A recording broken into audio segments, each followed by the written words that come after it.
ఎందుకు వాళ్ళ పరిస్థితి ఎలా ఉన్నది అంటే వాళ్ళు ఏశావు పాత్ర వాళ్ళది. కానీ యాకోబు ఏంటో తెలుసా? యాకోబుకు రెవల్యూషన్ ఉంది, యాకోబుకు ప్రత్యక్షత ఉన్నది.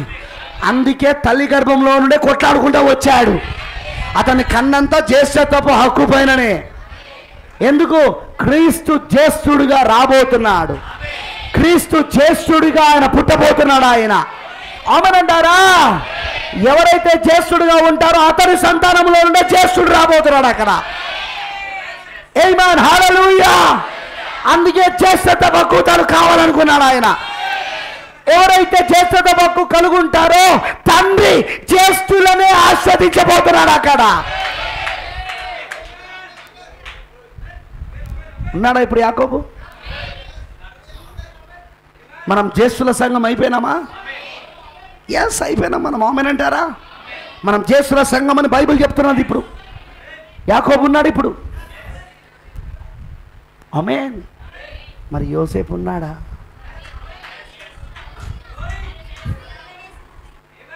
యోసేపు ఉన్నాడా ఇప్పుడు? యాకోబులో నుండి వచ్చిన యోసేపు ఉన్నాడా ఇప్పుడు? ఆమేన్, హల్లెలూయా. వింటున్నారా? యోసేపు క్రీస్తుకు సాదృశ్యం, యోసేపు వధువుకు సాదృశ్యం. ఆది కాండములో అంతా మనతోటే సంబంధం. నిర్గమ కాండం దగ్గరకు వస్తే ఎవరు వస్తున్నారో తెలుసా?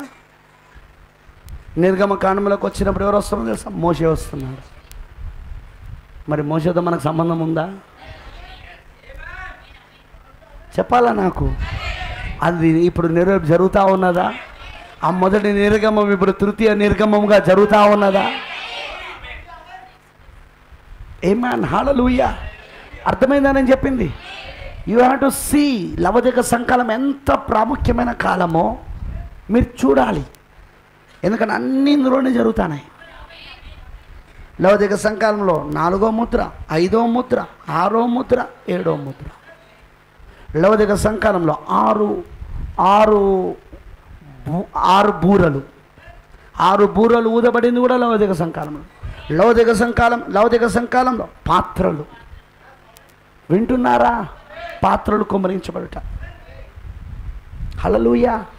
Everything is going on. అన్నీ కూడా ఒకదాంతో ఒకటి వెళ్తూనే ఉన్నాయి. ఇక్కడ మనమున్న కాలం అలాంటి కాలం అది. అందుకే ఇప్పుడు మనము జాగ్రత్తగా చూద్దాం. మొదటి ముద్రలో మనం ఏం చూస్తున్నామంటే తెల్లని గుర్రము పైన స్వారీ చేయవని మనం చూస్తున్నాం. ఒకసారి చూడండి ప్రకటన గ్రంథం 6వ అధ్యాయం. ఎందుకంటే రిపీట్ చేయాలి దాన్ని నేను. 4వ గుర్రం దగ్గరకు వచ్చేసరికి మొదటి గుర్రపు రంగు, దానిపైన స్వారీ చేయవాడు. 2వ గుర్రపు రంగు, దానిపైన స్వారీ చేయవాడు. 3వ గుర్రపు రంగు, దానిపైన స్వారీ చేయవాడు. ఆ తర్వాత 4వ గుర్రపు రంగు, దానిపైన స్వారీ చేయవాడు. ఆ కాలంలో వాళ్ళు చేసిన కార్యం మనం జాగ్రత్తగా గమనించాలి.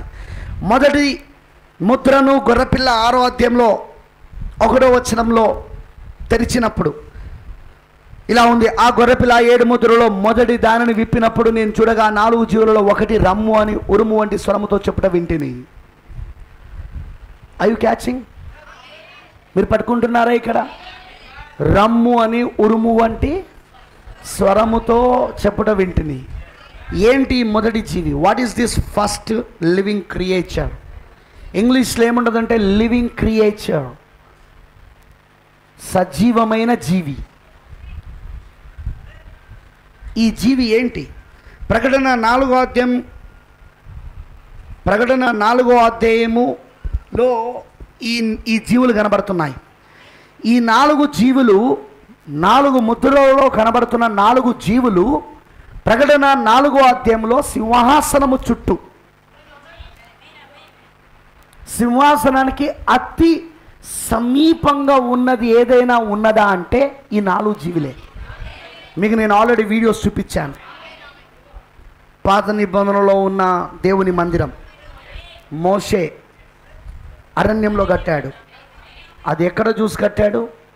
సినాయి కొండ పైన ఆ మేఘంలోనికి కొనిపోబడినప్పుడు పరలోకపు నమూనాను చూశాడు. అక్కడ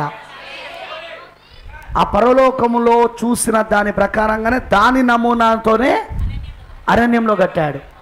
ఆ తర్వాత రెండవ మందిరం సొలొమోను యెరూషలేములో కట్టించాడు. ఆ తర్వాత 3వ మందిరం యేసే దేవుని ఆలయముగా వచ్చాడు. జీసస్లో కూడా 3 ఆవరణాలు ఉన్నాయి, అవునా?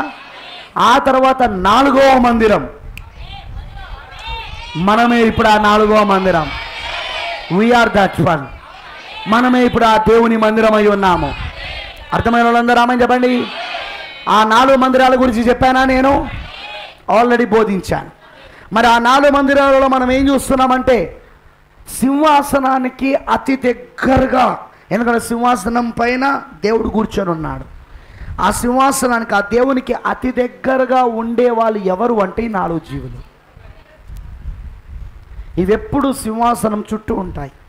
మరి నేను ఆల్రెడీ చెప్పాను, పరలోకంలో ఎలా ఉన్నదో దానిని నమూనాగా అరణ్యంలో మోషే కట్టాడు.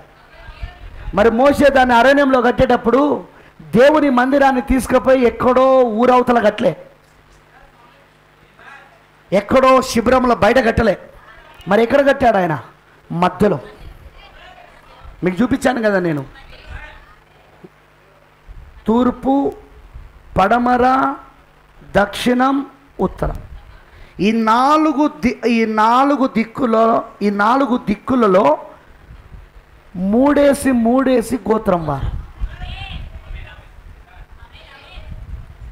వింటున్నారా? 3 గోత్రం వారు. ఓకే, 3 4 12 గోత్రాలు. కానీ ఇజ్రాయెల్ 13 గోత్రాలు.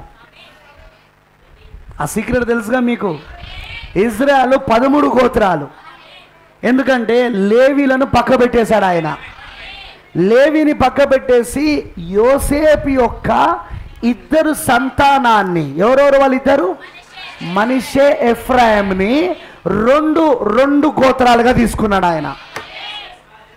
అందుకే మందిరం ఎక్కడ కట్టబడ్డదంటే మందిరము లేవీలో ఒక గుడారములలో కట్టబడింది.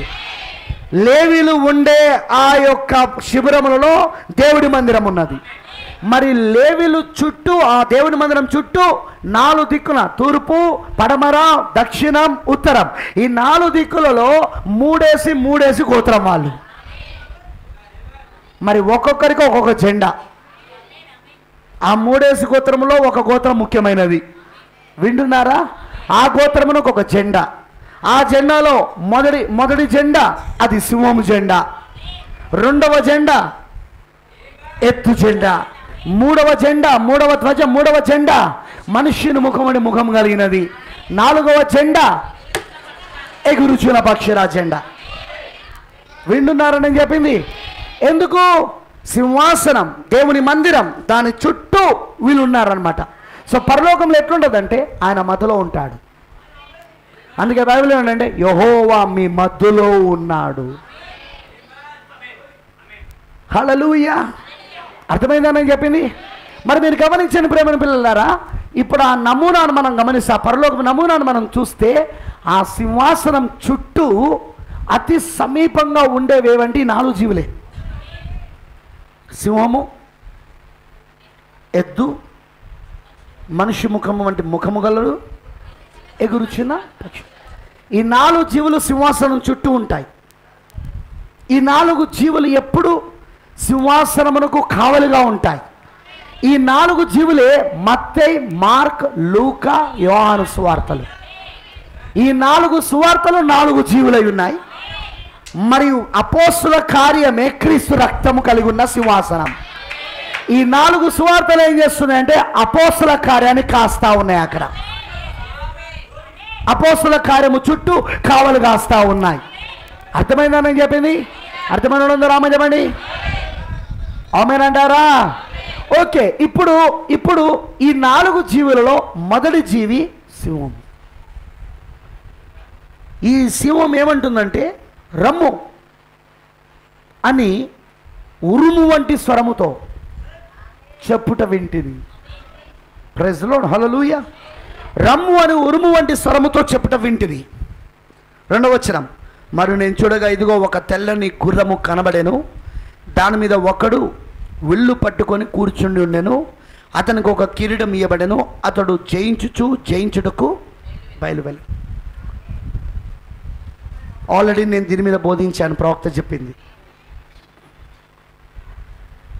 ఈ 7 ముద్రలను గురించి ప్రవక్త బోధించక మునిపే చర్చ్ ఆఫ్ క్రైస్ట్ క్రీస్తు సంఘం వారు, సెవెంత్ డే అడ్వెంటిస్ట్ సంఘం వారు, యెహోవా సాక్షులు, ఇలా చాలామంది 7 ముద్రల మీద వ్యాఖ్యాన గ్రంథములు రాశారు. ఆ 7 ముద్రల మీద, ఈ 7 ముద్రల మీద వ్యాఖ్యాన గ్రంథములు వాళ్ళు రాస్తున్నప్పుడు వాళ్ళు ఏమని రాశారంటే, ఆ తెల్లని గుర్రము పైన కూర్చున్నవాడు జయించుకుంటూ వెళ్తున్నది అది పరిశుద్ధాత్మ అని రాశారు. అందరూ, ఎవ్రీబడి. వాళ్ళు దేన్ని ఆధారం తీసుకొని రాశారంటే ప్రకటన 19లో ఆయన తెల్లని గుర్రము పైన, 3వ రాకడ, తెల్లని గుర్రము పైన దావీదు కుమారుడిగా 1000 ఏళ్ల పరిపాలన చేయడానికి, 1000 ఏళ్ళు భూమిపైన పరిపాలించడానికి, 3వ ప్రపంచ యుద్ధాన్ని, అర్మగెద్దోను యుద్ధాన్ని ముగిస్తూ వస్తున్నాడు ఆయన అక్కడ. సో దాన్ని తీసుకొని అక్కడ ఆయన జయిస్తున్నాడు కదా అక్కడ 3వ ప్రపంచ యుద్ధంలో. కాబట్టి ఇక్కడ కూడా జయిస్తున్నది ఎవరు అంటే పరిశుద్ధాత్ముడు, క్రీస్తైన అని అన్నారు.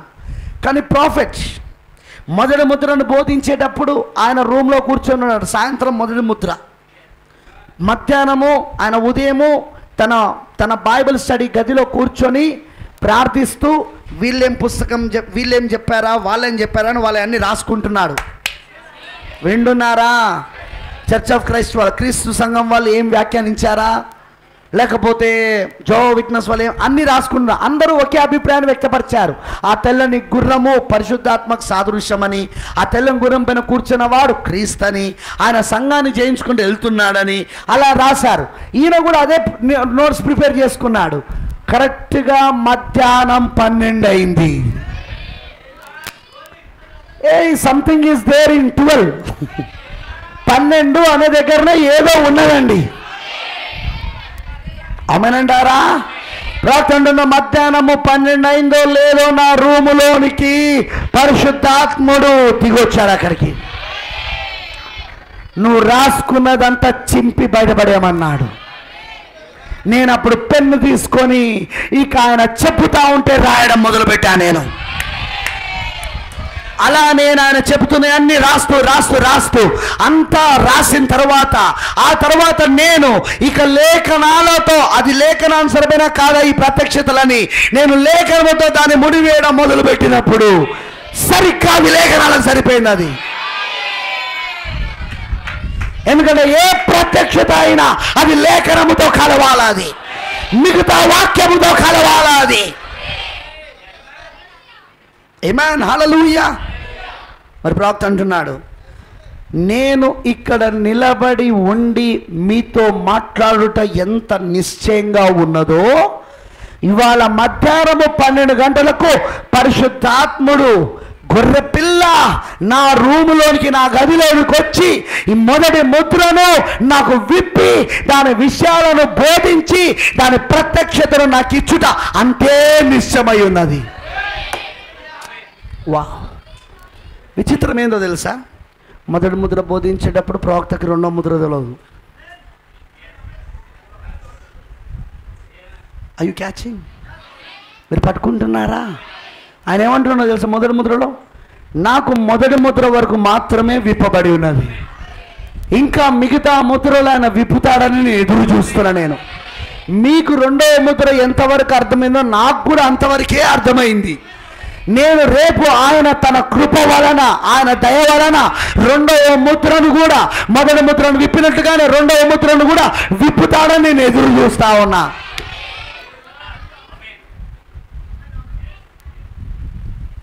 నాకు ఆ మాటల వలన నాకేమర్థమైందంటే, ఒక వ్యక్తికి ముద్రలు విప్పాల్సింది పరిశుద్ధాత్ముడు అని అర్థమైంది.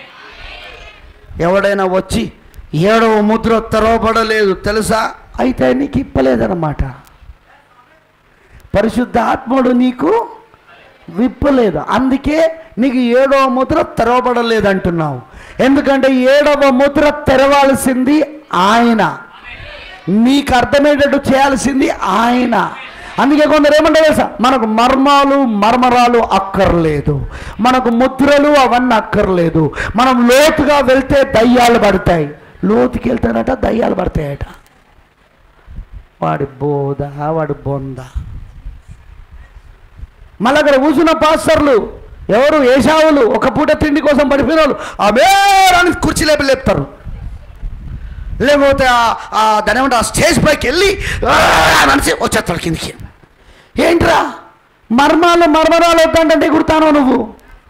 ఓహో ఏషావు కదా, మర్చిపోయినా నేను. బుద్ధి లేని వెధవలు, బుద్ధిహీనులు, వెర్రివాళ్ళు. నాకొకటే అర్థమైంది, ముద్రలు తెరవలసింది పరిశుద్ధాత్ముడు. ఎందుకంటే ప్రవక్తకు తెలిసింది ఆయననే కనుక. అవునంటారా? ప్రవక్తకు ముద్రలు తెరిచింది పరిశుద్ధాత్ముడే కనుక, గొర్రెపిల్లనే కనుక. ఇప్పుడు వధువు కూడా ముద్రలు తెరవలసింది ఎవరంటే గొర్రెపిల్లనే. ప్రవక్త చెప్పింది నువ్వు చదివినా నీకు అర్థం కాదు, గొర్రెపిల్ల దాన్ని తెరిచేదాకా, గొర్రెపిల్ల దాన్ని విప్పేదాకా నీకు అర్థం కాదు. అది ఆ ఫేస్బుక్లో చెప్పినట్టుగా ఉంటుంది. అది నేను దానియేలు 70 వారాలు చదువుతున్నాను, బహు కన్ఫ్యూజన్లో ఉన్నా, నాకు గలిబిలైతానని రాశాడు ఆయన అక్కడ. ఎందుకు? గొర్రెపిల్ల బయలుపరుస్తలేదు అక్కడ. ఇప్పుడు అదే పుస్తకాన్ని మనం చదివితే, అదే మెసేజ్లను మనం ధ్యానిస్తే గొర్రెపిల్ల వాటిని మనకు బయలుపరుస్తూ ఉన్నాడు. అందుకే ఎవరితో నేను వాదించడానికి ఇష్టపడను. దానికి కారణం ఏంటంటే ప్రత్యక్షత ఇచ్చేది మనుషుడు కాదు, ప్రత్యక్షత ఇచ్చేది పాస్టర్ కాదు, ప్రవక్త కాదు. ప్రత్యక్షత ఇచ్చేది పరిశుద్ధాత్ముడు, హోలీ గోస్ట్. ప్రత్యక్షత బయలుపాటు ఎప్పుడు కూడా పరిశుద్ధాత్ముడు ఇవ్వాలి. నువ్వు వర్తమానం చదువుతా ఉన్నా, వింటా ఉన్నా, అది నీకు అర్థం కావాలంటే అది పరిశుద్ధాత్మని ఇవ్వాలా దాన్ని. లేకపోతే నీకు పరిశుద్ధాత్మ ఇవ్వకపోతే ఎంత స్పష్టంగా ఎంత వివరంగా బోధించినను అది నీకు అర్థం కాదు. That's true. చూడండి, మొదటి ముద్ర ఆయన విప్పుతున్నప్పుడు ఆ గొర్రెపిల్లలో చూడండి, ముద్రను విప్పింది ఎవరు? గొర్రెపిల్ల. ఆ ముద్రను పగలగొట్టింది ఎవరు? గొర్రెపిల్ల. అర్హుడు ఆయన ఒక్కడేనా? అర్హుడు ఆయన ఒక్కడేనా? ఆ ముద్రల పుస్తకాన్ని పగలగొట్టి దాని ముద్రను తెరిచారా? దాని ఒక్కొక్కరికే ఉన్నదా? ఎస్. ప్రకటన 5 ప్రకారముగా పరలోకంలో ఉన్న జీవులన్నీ కూడా, ఆ 4 జీవులు, 24 పెద్దలు. అవునా? ప్రకటన 5లో 4 జీవులు కనబడుతున్నాయా? 4 జీవులు ఉన్నాయా? ప్రకటన 4వ అధ్యాయం 7వ వచనంలో ఉన్న 4 జీవులు ఉన్నాయా? ప్రకటన 4వ అధ్యాయం 7వ వచనంలో ఏమన్నది? మొదటి జీవం సింహం వంటిది, 2వ జీవి దూడ వంటిది, 3వ జీవి మనుష్యుని ముఖం వంటి ముఖము గలది, 4వ జీవి ఎగురుచున్న పక్షిరాజు వంటిది. ఆమెనంటారా? ఈ 4 జీవులు అక్కడ ఉన్నాయి సింహాసనం చుట్టూ. అంతేకాదు 24 పెద్దలు కూడా ఉన్నారా? ఎవరు వీళ్ళు 24 పెద్దలు? 12 మంది గోత్రకర్తలు. పాత నిబంధనలో ఉన్న 12 మంది ఇజ్రాయెల్ గోత్రకర్తలు. ఆమేన్. వాళ్ళే యాకోబు యొక్క మగపిల్లలై ఉన్నారు. ఆ తర్వాత ఇంకా 12 మంది ఎవరంటే కొత్త నిబంధనలో 12 మంది అపోస్తలులు. యూదా ఇస్కరియోతుకు బదులుగా పౌలు గారు ఉన్నారు అక్కడ. 12వ వాడు కడమ అపోస్తలుడు పౌలు గారు అయి ఉన్నారు అక్కడ. ఈ 12 ఆ 12 కలిపితే 24 ఉన్నారు. వాళ్ళందరూ ఏమని అరుస్తున్నారు? గొర్రెపిల్ల నువ్వే అరుడవు. ఆ గ్రంథమును తీసుకొని దాని ముద్రలు విప్పుటకు నువ్వే యోగ్యుడవు. నీకే సమస్త మహిమ, ఘనత, ప్రభావములు యుగ యుగములు నీకే చెదురుగాక.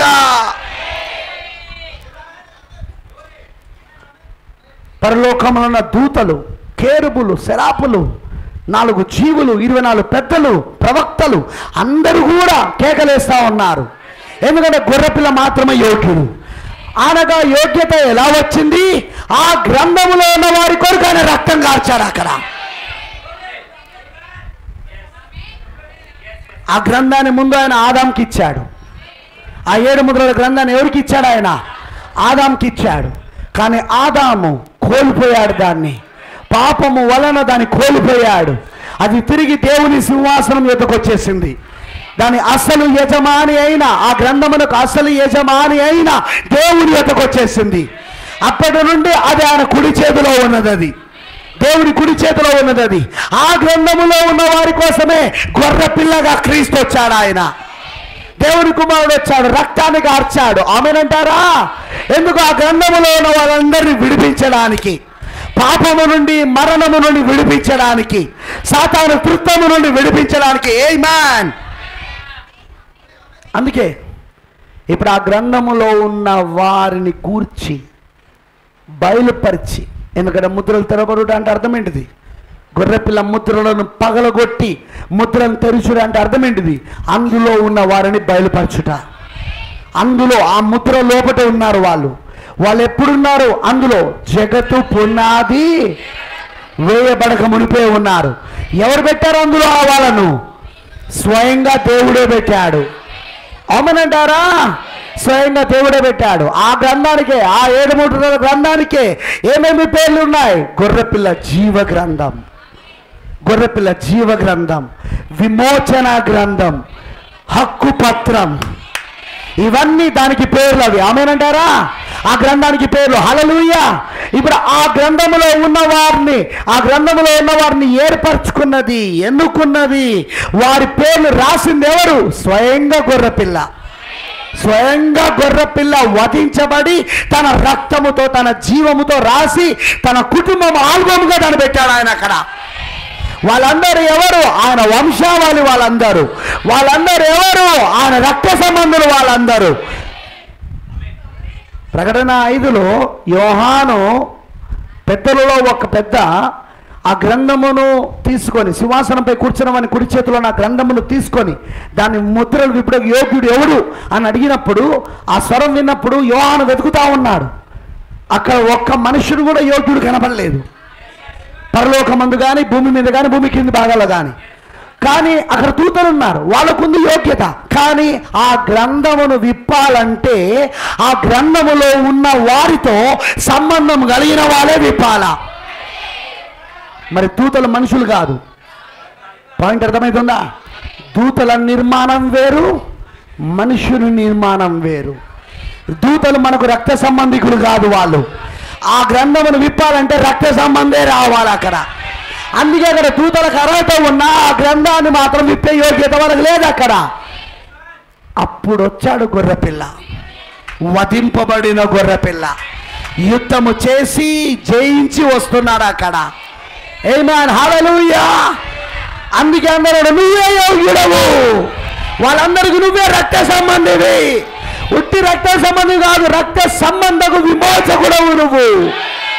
ఆ గ్రంథంలో ఉన్న రూపికి నువ్వే బోయాజు అయి ఉన్నావు. ఆమేన్. హల్లెలూయా. మరి ఆ గొర్రెపిల్ల ఆ గ్రంథాన్ని తీసుకొని ఇక ముద్రలను పగలగొట్టి దానిలో ఉన్న మర్మమును బయటికి తీస్తున్నాడు. ఆమేన్. మరి మొదటి ముద్ర తెరబడినప్పుడు, గొర్రెపిల్ల మొదటి ముద్రను పగలగొట్టినప్పుడు, దాన్ని తెరిచినప్పుడు యోహాను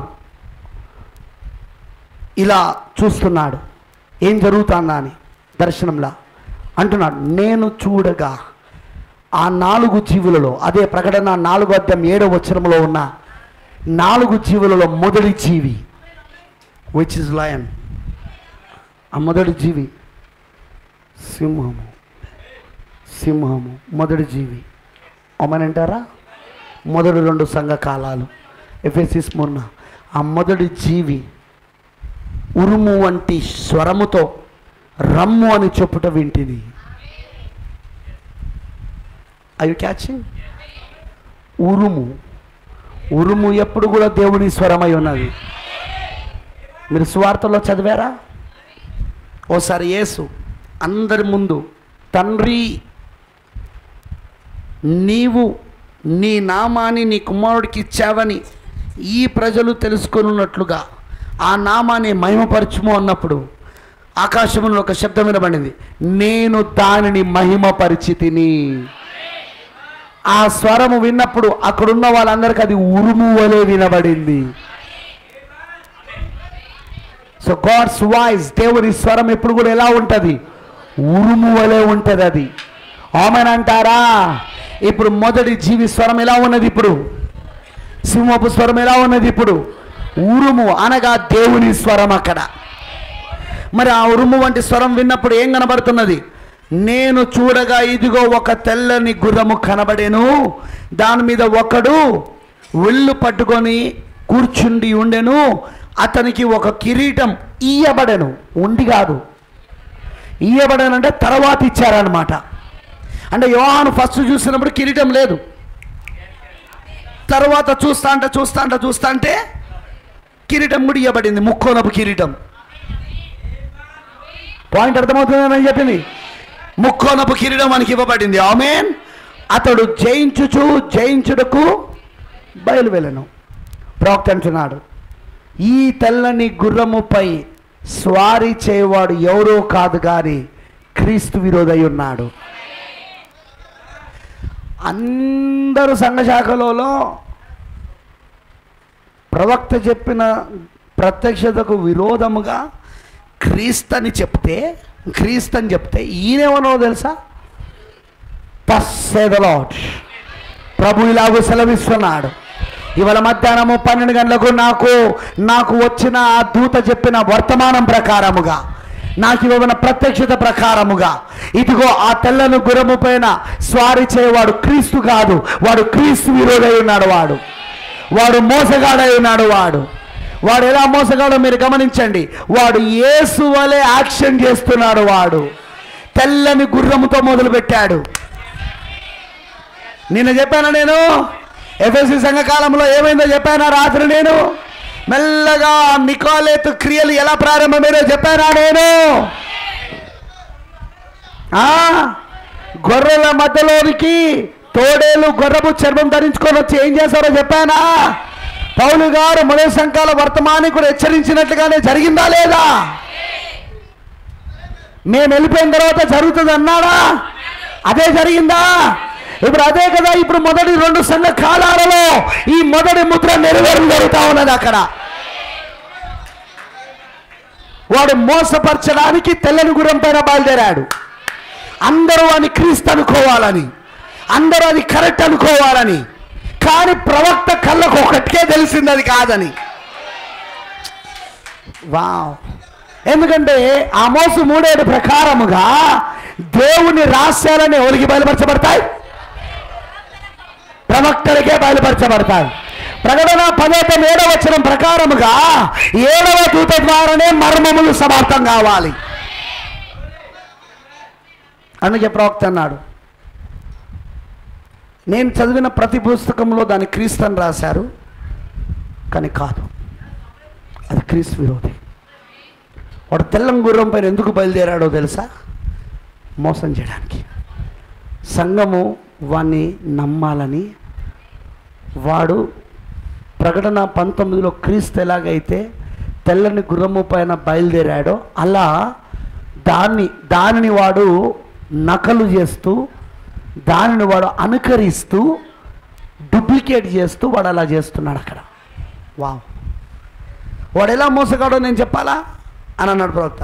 అందరు టెన్షన్ మీద వింటున్నారు మెసేజ్ని, ఎందుకంటే వాళ్ళు ఎన్నడూ వినలేదు. అది ఫస్ట్ టైం. వాళ్ళందరూ అక్కడ ఉన్న వాళ్ళందరూ మేధావులు ఉన్నారు అక్కడ.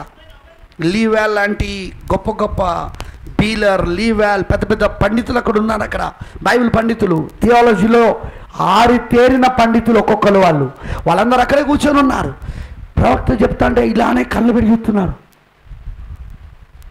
ఏంటి ఈ ప్రత్యక్షత అని. ప్రవక్త వాడు మోసగాడని నేను ఎలా రుజువు చేస్తానో చూడండి, నాకు ఎలా బయలుపరచబడ్డదో అలాగనే మీకు ఇవ్వబోతున్నా. నేను ఇప్పుడు ఆయన నాకు ఎలా ఇచ్చాడో నేను అలానే మీకు ఇవ్వబోతున్నా. చూడు, వాడి చేతిలో విల్లున్నది కానీ బాణాలు లేవు. పట్టుకున్నారా?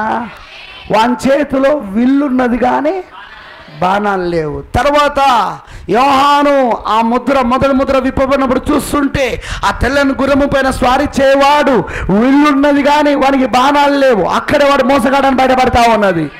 మరి అంతేకాదు, నువ్వు గమనిస్తే కొద్దిసేపు అయ్యాక కిరీటం వానికి ఇవ్వబడుట చూశాడు. అక్కడ క్రీస్తుకు కిరీటం ఎప్పుడు ధరింప చేయబడుతుందంటే ఎత్తబడిన తర్వాత పరిశుద్ధులందరూ ఆయన దగ్గరికి సమకూర్చబడినప్పుడు, ఈ 7 సంఘకాలంలో వధువు సమకూర్చబడినప్పుడు, ఈ 7 వర్తమానికులు, దేవుని కుడి చేతిలో ఉన్న 7 నక్షత్రాలు, 7 వర్తమానికులు, వాళ్ళే Paul, Irenaeus, Martin, Columba, Martin Luther, John Wesley, William Branham, 7 వర్తమానికులు మనలందరినీ ఒక ముత్యము వలె ఆయన కిరీటములో ధరింపజేస్తారు.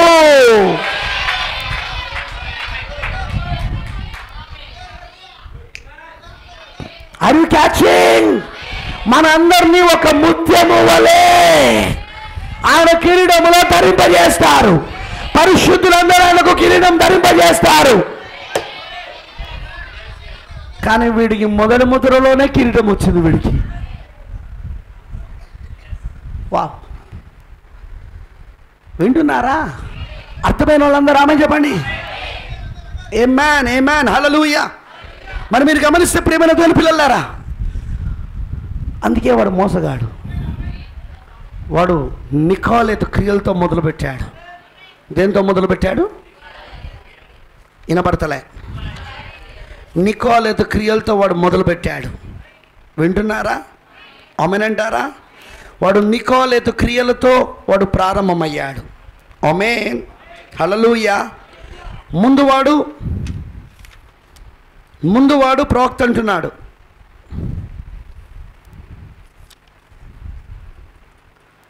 క్రీస్తు విరోధి ఆత్మగా బయలుదేరాడు. ఏమయ్యాడు? క్రీస్తు విరోధి ఆత్మ. ఫస్ట్ అది స్పిరిటే. మొదటి ముద్రలో అది ఆత్మనే. మొదటి ముద్రలో అది ఆత్మనే. ఆ మొదటి ముద్రనే మొదటి 2 సంఘకాలు. ఎఫెసీ, స్ముర్నాని మనం చదివితే ఆ 2 సంఘకాలలో వాడు ఆత్మగానే పనిచేశాడు. వాడు అర్థమైందని చెప్పింది ప్రవక్త అంటున్నాడు. వాడు వాడు వాడు ఆత్మగానే పనిచేసుకుంటూ వచ్చాడు. ఆమేనంటారా? హల్లెలూయా. వాడు ఆత్మగానే పనిచేసుకుంటూ వచ్చి వాడు ఏం చేశాడు? వాడు మెల్లగా మొదటి ముద్రలో వాడు క్రీస్తు విరోధి ఆత్మగా, నికోలేతు క్రియలుగా, నెమ్మదిగా వాడు మొదటి ముద్రలో మొదటి 2 సంఘకాలైన ఎఫెసీస్ ఉన్న సంఘకాలంలో వాడు బయలుదేరాడు. వాడికి ఇంకా కిరీటము ఇవ్వబడలేదు. వాడికి మొదటి నుండి కిరీటం లేదు వాడికి. కానీ వాడు క్రీస్తు వలె నటిస్తున్న క్రీస్తు విరోధి ఆత్మ.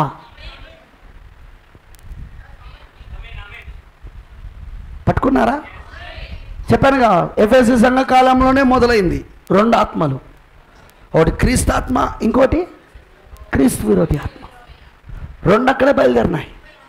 ఆమేన్. ఇప్పుడు కాదు, ఇవి మొదటి నుండి ఎఫెసీ నుండే ఉన్నాయి. ఇవి మొదటి ముద్ర నుండే ఉన్నాయి ఇవి.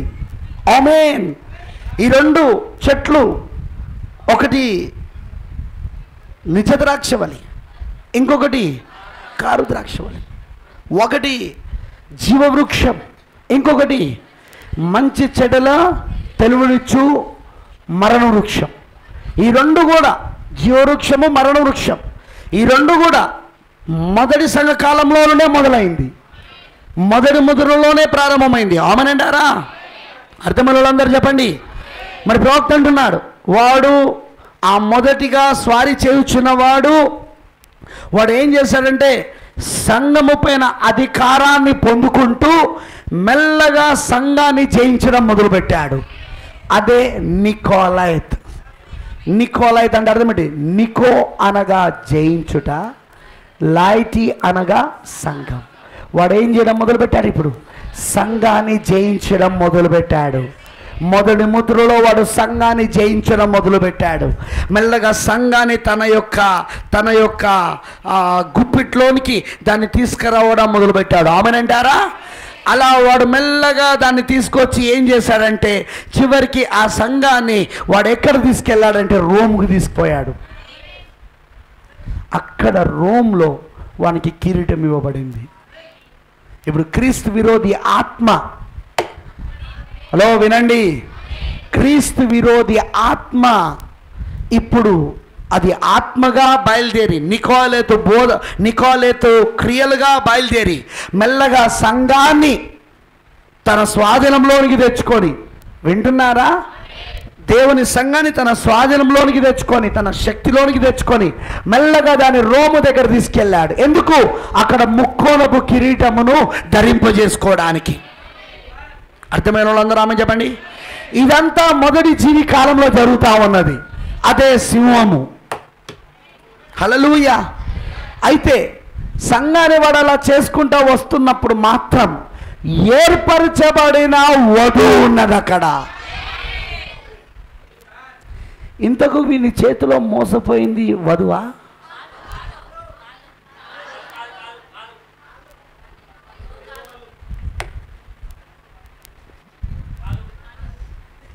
ఎందుకంటే వాళ్ళ పైన ఆ రెండు ఎఫెసస్ మున్న సంఘకాలలో ఉన్న వాళ్ళ పైన పనిచేస్తున్న అభిషేకం అది సింహపు అభిషేకం.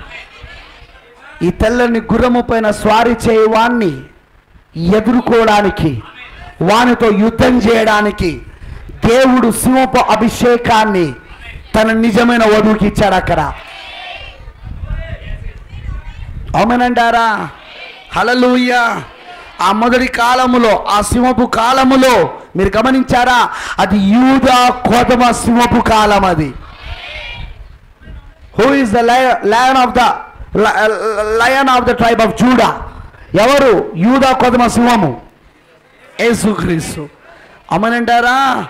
క్రీస్తు తన సొంత జీవం యొక్క ప్రభావాన్ని ఆ కాలములో వారికి ఇచ్చాడు ఆయన. ఎందుకు? ఆ మొదటి ఆ గుర్రము పైన స్వారీ చేయవాన్ని, ఆ తెల్లని గుర్రం పైన స్వారీ చేయవాన్ని ఎదుర్కోవడానికి. ఇక్కడ మనం గమనిస్తుంది ఏంటంటే జీవి అంటే అర్థము శక్తి. ద మీనింగ్ ఆఫ్ బీస్ట్, జీవి. వింటున్నారా? దాని అర్థం ఏంటంటే శక్తి. హల్లెలూయా. మరి మనం గమనిస్తే ఇప్పుడు ఈ ఈ ఈ ఈ ఈ శక్తిని దేవుడు మొదటి కాలంలో సంఘానికి ఇచ్చాడు, మొదటి 2 సంఘ కాలాలలో. మరి వీళ్ళు ముందుకు వెళ్తా ఉన్నారు. ఆమేనంటారా? మరి క్రీస్తు విరోధి ఆత్మగా వీళ్ళు బయలుదేరారు. ఆమేన్. వాడు ఫస్ట్ క్రీస్తు విరోధి ఆత్మగా ఉన్నాడు. తర్వాత 2వ ముద్ర దగ్గరకు వచ్చినప్పుడు, 2వ ముద్ర చూడండి అక్కడ 3వ వచనం, ఆయన 2వ ముద్రను విప్పినప్పుడు రమ్ము అని 2వ జీవి చెప్పడం వింటింది. అప్పుడు ఎర్రనిదైన వేరొక గుర్రము బయలు వెళ్ళెను. మనుషులు ఒకని ఒకడు చంపుకున్నట్లు భూలోకములో సమాధానం లేకుండా చేయుటకు ఈ గుర్రం మీద కూర్చున్న వానికి అధికారం ఇవ్వబడెను, మరియు అతనికి ఒక పెద్ద ఖడ్గం ఇవ్వబడెను. గమనించారా? ఇప్పుడు గుర్రముల రంగుములు మారుతున్నాయే తప్ప గుర్రం పైన స్వారీ చేయవాడు మాత్రం మారతలేడు. వాడు కేవలం వాడి రూపాలు మారుస్తున్నాడు. మొదటిగా వాడు క్రీస్తు విరోధి ఆత్మగా ఉన్నాడు. ఇప్పుడు వాడు క్రీస్తు విరోధి ఆత్మగా ఉన్నవాడు ఇప్పుడు వాడు అబద్ధ ప్రవక్త అవుతున్నాడు. అర్థమైన చెప్పండి. ఏమవుతున్నాడు? వినబడతలేదు. ఏమవుతున్నాడు? అబద్ధ ప్రవక్త అవుతున్నాడు. ఇప్పుడు వాడు ఫస్ట్ ఆత్మగా బయలుదేరింది. ఆత్మ ఇప్పుడు ఏమైందంటే ఒక అబద్ధ ప్రవక్తగా అవతారం ఎత్తింది. మొదటి ముద్రలో క్రీస్తు విరోధి ఆత్మగా బయలుదేరింది. క్రీస్తు విరోధి ఆత్మగా బయలుదేరాడు. ఇప్పుడు ఆ క్రీస్తు విరోధి ఏమయ్యాడంటే ఇప్పుడు ఒక అబద్ధ ప్రవక్త అయ్యాడు 2వ ముద్రలో. మరి ఈసారి వాడు ఎర్రని గుర్రము పైన స్వారీ చేస్తా ఉన్నాడు. రంగులు మాత్రమే మారుతా ఉన్నాయి, స్వారీ చేయవాడు మారతలేదు. ఆ రంగులు కూడా ఎందుకు బైబిల్లో చెప్పబడ్డాయంటే ఆ రంగు ఒకదాన్ని సూచిస్తా ఉన్నది కనుక. అర్థమైన వాళ్ళందరూ ఆమె చెప్పండి. ఈసారి వాడు ఎర్రని గుర్రము పైన స్వారీ చేస్తున్నవాడు అబద్ధ ప్రవక్తగా 3-4 సంఘకాలాలు, పెర్గమ, థియతైరా సంఘకాలాలలో వాడు పనిచేస్తా ఉన్నాడు. అది అందుకే నేను అంటాను, ముద్రలు అర్థం కావాలంటే సంఘకాలాలు అర్థం కావాలి. సంఘకాలాలు అర్థమైనోడికే ముద్రలు అర్థమవుతాయి, ముద్రలు అర్థమైనోడికే ఉరుములు అర్థమవుతాయి, ఉరుములు అర్థమైనోడికే పాత్రలు అర్థమవుతాయి, పాత్రలు అర్థమైన బూరలు అర్థమవుతాయి, బూరలు అర్థమైనోడికే పాత్రలు అర్థమవుతాయి. ఇవన్నీ మాకేం అర్థం కావద్దని అనుకుంటే మంచిదే. అది కూడా మంచిదే. ఏం అర్థం కాకుండా నరకం పోతావు. ఎందుకంటే నీ కాలము దాని వర్తమానమును నువ్వు గుర్తించకుండా పరలోకం పోలేవు. ఋతువునకు సరిపడు ఆహారం భుజించకుండా నువ్వు పరలోకానికి వెళ్ళలేవు. నువ్వు ప్రతి ఋతువునకు ఆయన సరిపడే ఆహారం పెట్టాడు ఆయన. అవునంటారా? మన ఋతువునకు సరిపడే ఆహారం ప్రకటన గ్రంథం, మన కాలములకు సరిపడే ఆహారము ప్రకటన గ్రంథం. ఇది ఇక్కడ నువ్వు కూర్చొని నిద్రపోతూ ఇవి విన్నదానిని ధ్యానించకుండా మళ్ళీ ఇంటికి వెళ్ళి వాటిని చదవకుండా వాటిని వినకుండా నువ్వు అలానే ఉండిపోయినావు అనుకో, ఏం బాధపడకు, నరకంలో కలుసుకుంటావు. Without understanding the God's programme of this age, ఈ కాలంలో దేవుని యొక్క ప్రోగ్రామ్ ఏమిటో నీకు అర్థం కాకుండా నువ్వు పరలోకం వెళ్ళలేవు. యేసు తాను ఎందుకు ఈ భూమిపైకి వచ్చాడో తనకు తెలుసు. తాను ఏ లేఖనాన్ని నెరవేర్పు చేయడానికి వచ్చాడో తనకు తెలుసు. అవునా? ఆయన సమాజ మందిరానికి వెళ్ళినప్పుడు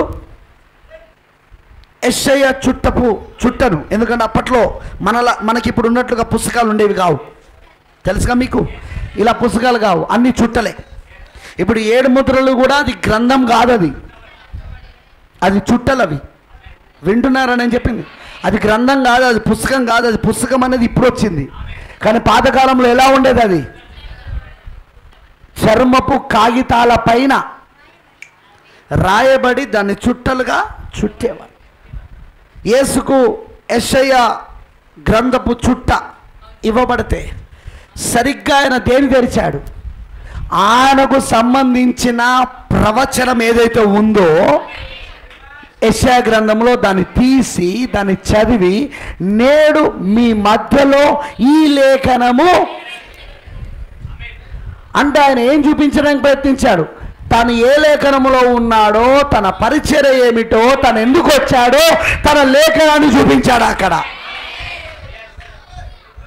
మరి ఇప్పుడు అసలు నువ్వు ఏ లేఖనంలో ఉన్నావు? నువ్వు ఏ పరిచర్యలో ఉన్నావు? ఇప్పుడు దేవుని ప్రణాళికలో నువ్వు ఏమై ఉన్నావు? నీ గురించి నువ్వు తెలుసుకోకుండా ఎట్లయితే నీ గురించి నీకే తెలియదా? నేను ఎప్పుడు చెప్తుంటాను, క్రీస్తుని గూర్చి క్రీస్తు బయలుపరుస్తున్నప్పుడు అక్కడ ఒక మర్మం దాగుంది. క్రీస్తుని గూర్చి క్రీస్తు బయలుపరుస్తున్నప్పుడు, మనకు క్రీస్తుని గూర్చి క్రీస్తు మనకు బయలుపరుస్తున్నప్పుడు క్రీస్తు ఒక్కడే కనపడతలేడు, క్రీస్తు లోపల నువ్వు నేను కనపడతా ఉన్నాం. ఎందుకంటే మనమందరము క్రీస్తు లోపల జగత్తు పునాది వేయబడక మునిపే ఏర్పరచబడి ఉన్నాము. ఇప్పుడు క్రీస్తు తనను తాను బయలుపరచుకోవడానికి క్రీస్తు తనను తాను తెరుచుకుంటున్నప్పుడు క్రీస్తు మాత్రమే బయలుపరచబడతలేడు. ఎవరు కనబడుతున్నారు ఇప్పుడు అక్కడ? నువ్వు నేను కనబడతా ఉన్నాం అక్కడ. నువ్వు నేను అక్కడ కనబడడం ద్వారా అర్థమేదేంటిది? నువ్వు ఎవరు అని నీకు అర్థమవుతా ఉన్నది. క్రీస్తులోని నీ స్థానం ఏంటో నీకు అర్థమవుతా ఉన్నది. ఆ మర్మయుక్తమైన శరీరంలో నీ స్థానం ఏంటో అర్థమవుతా ఉన్నది. దేవుని లేఖనాలలో నువ్వు ఎక్కడున్నావో అర్థమవుతా ఉన్నది. బృద్ధారం అంటాడు, ఒక వ్యక్తి పరిశుద్ధాత్మ యొక్క బాప్తిజమం పొందుకోవాలంటే అతను క్రీస్తులో తన స్థానాన్ని గుర్తిస్తేనే పరిశుద్ధాత్మ బాప్తిజమాన్ని పొందుకుంటాడు. లేఖనములో వాక్యములో తన స్థానం ఏమిటో, క్రీస్తు యొక్క మర్మయుక్తమైన శరీరములో తన స్థానం ఏమిటో తాను గుర్తిస్తేనే పరిశుద్ధాత్మ అభిషేకము, పరిశుద్ధాత్మ బాప్సం ఆ వ్యక్తికి వస్తుంది. ఎందుకంటే పరిశుద్ధాత్మ బాప్సం ఏం చేస్తుందంటే క్రీస్తులోని నీ స్థానాన్ని గుర్తింపజేస్తుంది.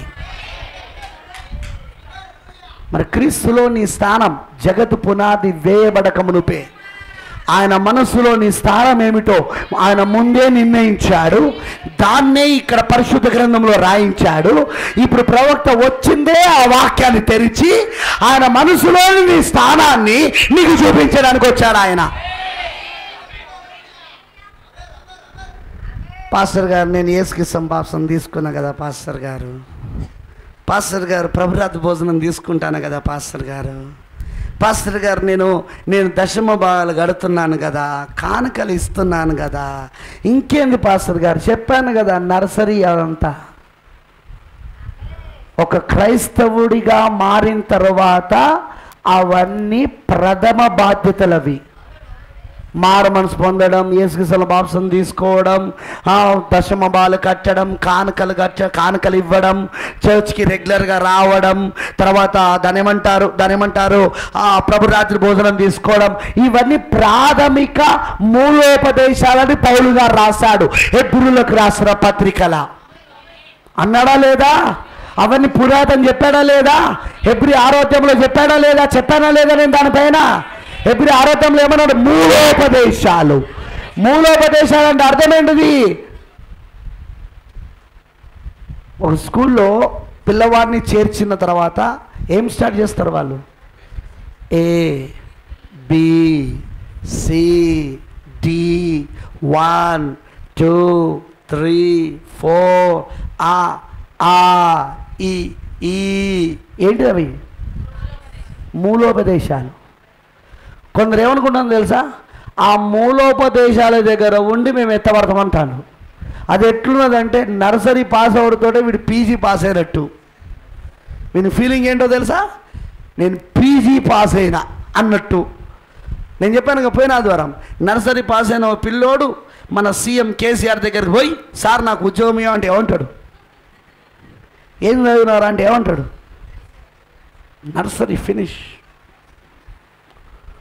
ఓరు నాయన, నర్సరీ పూర్తి చేసి నువ్వు వచ్చి ఇక్కడ నాకు ఉద్యోగం ఏంటనే ఏందిరా? పీజీ చేయిపో, ఫస్ట్ పీజీ దాకా రాపో, 7 ముద్రల దగ్గరికి రాపో, 7 సంకానాలు 7 ముద్రలు 7 దగ్గరికి రా. అక్కడికి ఇంకా అపోస్తలం 2:38 దగ్గర ఉంటావా? ఇంకా ఇంకా ఆ పునాది దగ్గర అయిపోతావా? మూలోపదేశం దగ్గర అయిపోతావా? సంపూర్ణులు అవ్వడానికి ముందుకు సాగాల నువ్వు.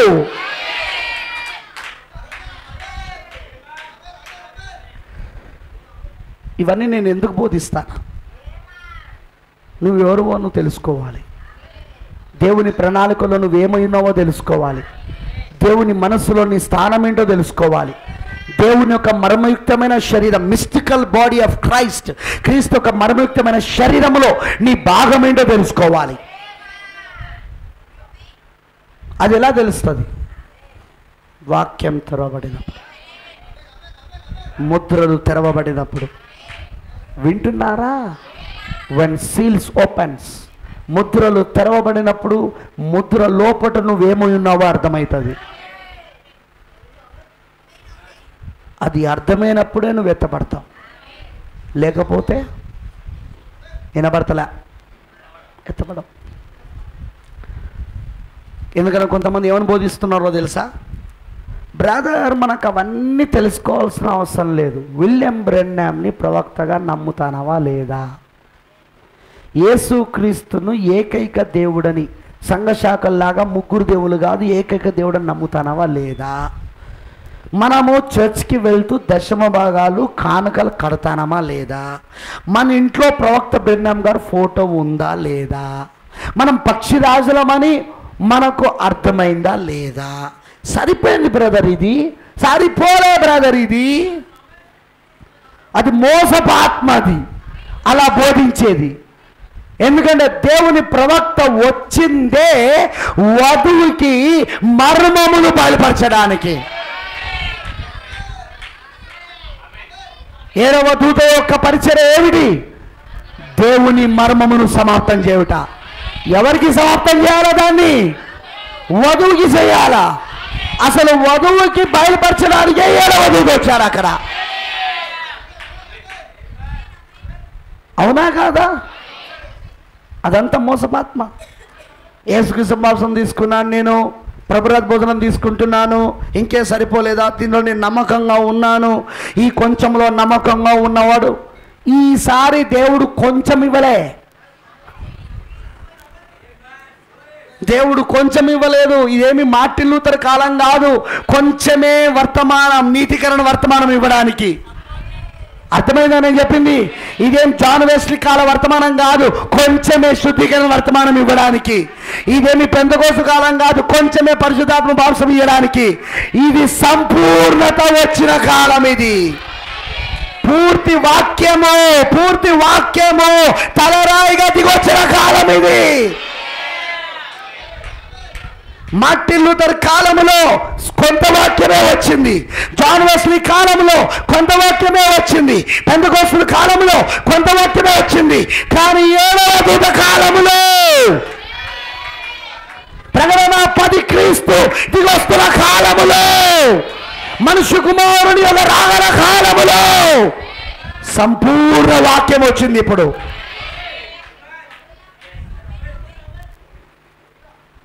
సంపూర్ణ వాక్యము తెలవకుండా నువ్వు ఎత్తబడడం అసాధ్యం. దట్స్ ట్రూ, అది నిజం. జీర్ణించుకోగలిగితే జీర్ణించుకో, లేకపోతే లేదు. ఎందుకు ప్రవక్త వచ్చి ముద్రలు తెరవబడి 50 సంవత్సరాలు దాటినా ఇంకా ఎత్తబడ్డ జరగల? ఎందుకు అంటే ఏదో కొంచెం తెలిస్తే దాని నమ్మకంగా ఉంటే ఎప్పుడో ఎత్తబట్టు అయిపోయేది. ఎందుకంటే వధువు ఇంకా సంపూర్ణత కాలేదు, సంపూర్ణురాలు అవుతున్నది ఇప్పుడు ఆమె. ఈ విషయాలని వధువుకి బయలుపరచబడతా ఉన్నాయి, ఈ విషయాలను వాక్యం ఆమెకు తెరవబడతా ఉన్నది. 30 ఏళ్ళ నుండి చెప్తున్నాడు, ఇంకా టైం రాలేదు 7 సంఘకాలాలు బోధించడానికి. 30 ఏళ్ళ నుండి ఇంకా 7 సంఘకాలాలు బోధించడానికి, ప్రకటన గ్రంథం బోధించడానికి టైం రాలేదు. వస్తుంది వధువా, వస్తుంది. 20 సంవత్సరాల నుండి చెప్తున్నాడు, 7 ముద్రలు బోధించడానికి టైం వస్తుంది. వధువు తెలుసుకుంటుంది. ఓరి పిచ్చోడు ఆల్రెడీ తెలుసుకుంటాడు. అక్కడ నువ్వు చెప్పేదంతా విధవలకు చెప్తాను, అందుకే నమ్ముతాను వాళ్ళు. అక్కడ వధువుకు ఆల్రెడీ 7 సంకారాలు తెలుస్తున్నది, 7 ముద్రలు తెలుస్తున్నది, 7 ఉరుములు తెలుస్తున్నాయి. అక్కడ 7 బూరలు ఊడబడిన సంగతి అర్థమవుతున్నది. వధువుకు అన్ని దేవుడు బయలుపరుస్తా ఉన్నాడు. అక్కడ సామాన్యత పని జరుగుతూనే ఉన్నది. అక్కడ ఈ పాస్టర్ మాత్రం అంటాడు, ఇంకా టైం రాలేదండి. టైం రాలేదా? ఒక దిక్కు ప్రవచనాలన్నీ నెరవేర్పు జరుగుతున్నాయి. ఈ లవదీకి సంబంధించిన ప్రవచనాలన్నీ నెరవేర్పు జరుగుతున్నాయి. ఆల్రెడీ 6 బూరలు ఊదబడేసినాయి, ఊదబడినాయి. ఆల్రెడీ 4వ ముద్ర, 5వ ముద్ర, 6వ ముద్ర, 7వ ముద్ర కూడా జరిగింది. ఇంకా టైం రాలేదా నీకు? ఒకవైపు ప్రవచనాలు నెరవేర్పు జరుగుతూ ఉంటే, ఒకవైపు ఇవన్నీ జరుగుతూ ఉంటే ఇంకా వస్తుంది, టైం వస్తుంది. చెప్తా నేను మీకు, టైం వస్తుంది, టైం వస్తుంది. ఎత్తబాటు అయిపోయినాక టైం వస్తుంది. అప్పుడు అందరు కలిసి కొడతారు వీని పాస్టర్ని, నీ సంఘంలో ఉన్నందుకు మా బతుకులు ఇట్లా అయినాయిరా అని, మేము విడవబడ్డామని. No sir, this is a time. ఇది కాలం. అది అందుకే వధువుకి ఈ మర్మాలన్నీ దేవుడు బయలుపరుస్తూ ఉన్నాడు. వధువుని దేవుడు లోతైన అనుభవంలోనికి తీసుకెళ్తా ఉన్నాడు. క్రీస్తు విరోధని గురించి పూర్తి అవగాహన దేవుడు తీసుకొస్తా ఉన్నాడు. వాడేమయ్యాడు? మొదటి ముద్రలో వాడు క్రీస్తు విరోధి ఆత్మగా బయలుదేరాడు. 2వ ముద్రకు వచ్చేసరికి వాడు ఏమయ్యాడు? ఇప్పుడు అబద్ధ ప్రవక్త. వీళ్ళందరినీ రోము దగ్గర తీసుకెళ్ళాడు, కిరీటం ధరింపజేశాడు. వింటున్నారా? వాడు కిరీటం ధరింపజేసుకున్నాడు, వానికి కిరీటం పెట్టబడింది. అవునా? ముక్కోణపు కిరీటం మనకు వచ్చేసింది. అవునా? ఇక సంఘం అంతా వానికి లోబడ మొదలుపెట్టింది 3వ సంకారంలో, 4వ సంకారంలో. అవునా? అందుకే అవి చీకటి కాలాలు, డార్క్ ఏజెస్. ప్రాఫిట్ ఏమన్నాడంటే అవి చీకటి కాలాలు, 3-4 సంఘ కాలాలు. సంఘము చాలా చీకటిని ఎదుర్కొన్న కాలం ఏదైనా ఉన్నాయా అంటే అది 3-4 సంఘ కాలాలలో. వాడు అబద్ధ ప్రవక్తగా వాడు అవతారం ఎత్తాడు. ఇప్పుడు వాడు క్రీస్తు విరోధి ఆత్మగా ఉన్నవాడు. ఇప్పుడు వాడు అబద్ధ ప్రవక్త అయ్యాడు. వింటున్నారా? ఇప్పుడు అబద్ధ ప్రవక్తగా ఉన్నవాడు ఆ 2వ జీవి కాలంలో, అదే ఎద్దు కాలంలా. 2వ జీవి ఏంటిది? అది వినపడతలా? 2వ జీవి ఏంటి చెప్పండి? ఎద్దు. ఆమెనంటారా? వాడు ఇప్పుడు ఎర్రని గుర్రము పైన స్వారీ చేయడం మొదలుపెట్టాడు. వాడు సంఘంలో అడ్డొచ్చిన వాళ్ళని చంపడం మొదలుపెట్టాడు. తెలుసా మీకు? 3-4 సంఘాలలో ఏం జరిగిందో? హతసాక్షులయ్యారు. 3వ ముద్రలోకి వచ్చినప్పుడు మనకు అర్థమవుతుంది వాని గుర్రము ఎరుపు నుండి నలుపుగా ఎందుకు మారిందో. ఎందుకంటే ఎరుపు గుర్రంపై ఉండి వాడు చంపడం మొదలుపెట్టాడు. అకార్డింగ్ టు ద స్మక్కర్స్ బుక్, స్మక్కర్స్ రాసిన పుస్తకం, హతసాక్షుల గ్రంథం అతను రాసిన పుస్తకం ప్రకారముగా ఎంతమంది చంపబడ్డారు అంటే 68 మిలియన్ల క్రైస్తవులు చంపబడ్డారు. ఎంతమంది? 1 మిలియన్కి 10 లక్షలు. 68 మిలియన్లు అంటే 6,80,00,000 మంది. 6,80,00,000 మందిని భౌతికంగా, శారీరకంగా మాట్లాడతారా? నేను ఇది భౌతికంగా రోమన్ క్యాథలిక్ చంపింది 3-4 సంఘ కాలాలలో, డార్క్ ఏజెస్లో వాళ్ళకు విరోధంగా వెళ్ళినందుకు. అందుకే వాని గుర్రం రక్తముతో ఎరిపెక్కింది అక్కడ, వాని చేతికి ఖడ్గం ఇవ్వబడింది అక్కడ, వాడు సమాధానం లేకుండా చేసే అధికారం వానికి ఇవ్వబడింది అక్కడ. వానికి విరోధంగా వాడు తీసుకొచ్చిన సిద్ధాంతాలకు, రోమన్ క్యాథలిక్ విరోధంగా ఏదైనా లేస్తే వాళ్ళని చంపేయడమే. ఎందుకు? ఆ కాలంలోనే వింటున్నారా అందరూ? ఆ కాలంలోనే మతము రాజకీయం ఏకమైంది. ఆ కాలంలోనే రోమన్ క్యాథలిక్ సంఘము మరియు రాజ్యము, స్టేట్ ఏకమైపోయినాయి. పొలిటికల్ ఏకమైపోయి అడ్డొచ్చలవని చంపడం మొదలుపెట్టింది. మరి ప్రవక్త అంటాడు అది భౌతికంగా చంపడం, అది రికార్డ్ అయింది. రికార్డ్ కానీ ఎన్నో ఉన్నాయి. ఇక ఆత్మీయతకు వస్తే వాడు తీసుకొచ్చిన తప్పుడు సిద్ధాంతాల ద్వారా ఎన్ని కోట్ల మంది చంపబడ్డారో, ఎన్ని మిలియన్లు, బిలియన్లు, ట్రిలియన్లు చంపబడ్డారో లెక్కేలేదు. అది దేవుడికే తెలిసి ఉండాలి అది. ఎందుకంటే వాడు తీసుకొచ్చిన సిద్ధాంతాలు ఆత్మీయంగా ఎంతో మందిని చంపేస్తున్నాయి ఈ రోజున. చూడండి, ఇప్పుడు సంఘశాఖలు ఉన్నాయి, త్రిత్వం అంటున్నారు. ఎక్కడి నుండి వచ్చింది అది? రోమన్ క్యాథలిక్ నుండి. అవునా కాదా? క్రిస్మస్ అంటున్నారు, ఎక్కడి నుండి వచ్చింది అది? రోమన్ క్యాథలిక్ నుండి. అవునా కాదా? లెంత్ డేస్ అంటున్నారు, ఎక్కడి నుండి వచ్చింది అది? రోమన్ క్యాథలిక్ నుండే. అవునా కాదా? సమాధాన పండుగ అంటున్నారు, ఎక్కడి నుండి వచ్చింది అది? రోమన్ క్యాథలిక్ నుండే. అవునా కాదా? తండ్రి కుమార పరిశుద్ధాత్మ బాప్సం ఎక్కడి నుండి వచ్చింది అది? రోమన్ క్యాథలిక్ నుండే. అవునా కాదా? ప్రభు పగలు భోజనం, రాత్రి భోజనం ఏం చేశారు వాళ్ళు? ఇప్పుడు పగలు భోజనం ఎక్కడి నుండి వచ్చింది అది? వాళ్ళ దగ్గర నుండి, రోమన్ క్యాథలిక్. ఆత్మీయంగా వాళ్ళు ఎన్ని కోట్ల మందిని, ఎన్ని మిలియన్లు, ఎన్ని బిలియన్లు, ఎన్ని ట్రిలియన్ల మందిని చంపారో తెలియదు అంటున్నాడు. అది దేవుడికే తెలుసుండాలి లెక్క అంటున్నాడు. అందుకే వాని గుర్రం ఎరిపెక్కింది. అందుకే ఆ కాలంలో ఎద్దు అంటే హతసాక్షులు. ఎద్దు దేనికి సాదృశ్యం? శ్రమలకు, కష్టాలకు, హతసాక్షులకు సాదృశ్యం. అది హతసాక్షుల కాలం. 3-4 సంఘ కాలాలలో, పెర్గమా, థియోతైర సంఘ కాలంలో, 2వ ముద్ర కాలంలో ఆ ఎర్రని గుర్రము పైన స్వారీ చేస్తున్న వాని ఎదుర్కోవడానికి 4 జీవులలో 2వ జీవైన ఆ యొక్క ఎద్దు ఆత్మ ఆ 2 సంఘకాలాలు పెరగమా థియోతైర పైన పనిచేయడం మొదలుపెట్టింది వాడిని ఎదుర్కోవడానికి. క్రీస్తు కొరకు వాళ్ళు హతసాక్షులయ్యారు, వాక్యం కొరకు వాళ్ళు హతసాక్షులయ్యారు. రోమన్ క్యాథలిక్ని ఎదిరించారు. మేము నువ్వు చెప్పే సిద్ధాంతాన్ని నమ్మమన్నారు. వాడు అప్పటికే క్రీస్తు విరోధి ఆత్మగా బయలుదేరిన వాడు మొదటి ముద్రలో, మొదటి 2 సంఘకాలాలలో క్రీస్తు విరోధి ఆత్మగా బయలుదేరిన వాడు ఇప్పుడు 2వ ముద్రలో, ఇప్పుడు ఎర్రని గుర్రం పైన స్వారీ చేస్తున్న వాడు ఇప్పుడు ఆ 3-4 సంఘకాలలో అబద్ధ ప్రవక్త అయ్యాడు వాడు. ఇప్పుడు వింటున్నారా? అనేక మందిని వాడు చంపడం మొదలుపెట్టాడు, భౌతికంగా, ఆత్మీయంగా. మరియు చరిత్రకారులు ఆ కాలంలో రాసిన పుస్తకాల ప్రకారంగా 68 మిలియన్ల క్రైస్తవులను రోమన్ క్యాథలిక్ సంఘం చంపింది. ఆ కాలంలోనే ప్రపంచంలో ఉన్న ధనమునంతటిని సమకూర్చుకున్నది. పాప పరిహార పత్రాలని, నవీనోస్ అని ప్రజలను ప్రతి దానికి డబ్బుతో ముడిపెట్టి తీసుకున్నది. చూడండి, ఇప్పుడు అదే ఆత్మ 7వ సంఘకాలంలో ప్రొటెస్టెంట్ సంఘాలలో పనిచేస్తలేవా? ప్రతి దానికి డబ్బుతో ముడిపెడతలేరా? చెప్పాలా నాకు? ప్రతిదానికి డబ్బుతో ముడిపెడతలేరా? ఈనబడతలేదండి. ఏది చూస్తున్నా డబ్బుతో ముడిపెడుతున్నారా లేదా? అదే రోమన్ క్యాథలిక్ ఆత్మ ఇప్పుడు మళ్ళీ ప్రొటెస్టెంట్ సంఘాలలో కనబడుతున్నారా లేదా?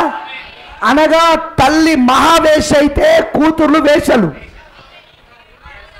రోమన్ క్యాథలిక్ తల్లి అది మహావేశ అయితే ఈ దానిలో నుండి బయటకు వచ్చిన ప్రొటెస్టెంట్ సంఘాలు కూతుర్లు వేశ్యలు.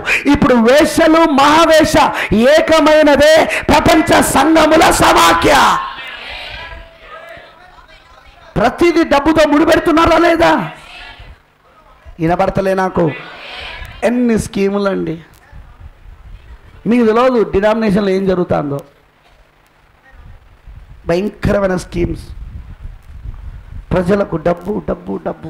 అదే రోమన్ క్యాథలిక్ ఆత్మ ఇప్పుడు ఈ సంఘాల పైన పనిచేస్తుంది.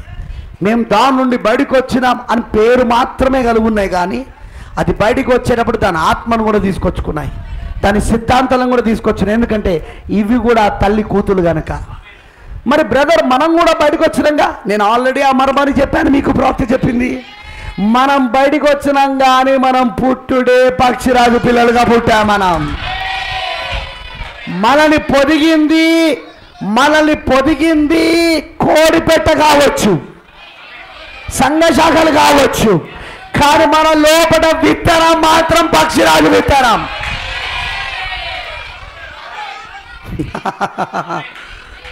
అందుకే ప్రవక్త బ్రహ్మం గారు పక్షిరాజు కథ చెప్తా ఉంటాడు ఊరికి ఆయన. ఎందుకు? మనం పక్షిరాజు పిల్లలం. మనం కోడి జాతి కాదు. మన ఏర్పాటే, మన ముందు నిర్ణయమే, మనలో ఉన్న బీజమే, మనలో ఉన్న విత్తనమే పక్షిరాజు విత్తనమై ఉన్నది. కోడి పిల్లల మధ్యలో పక్షిరాజులాగా ఉండే మన తల్లి పక్షిరాజు వచ్చి మనల్ని పిలిచినప్పుడు, ఈ వర్తమానం వచ్చి మనం పిలిచినప్పుడు, కోడి పిల్లల మధ్యలో నుండి మనం పక్షిరాజుల మన సంగతి గుర్తించి మనం బడికి వచ్చినాం. కానీ సంఘ శాఖలు అలా కాదు. తల్లి దగ్గర నుండి కూతురులుగా బయటకు వచ్చారు. తల్లి మహావేశ అయితే ఇవి వేష, దాని కుమార్తెలు, మహావేశ కుమార్తెలు.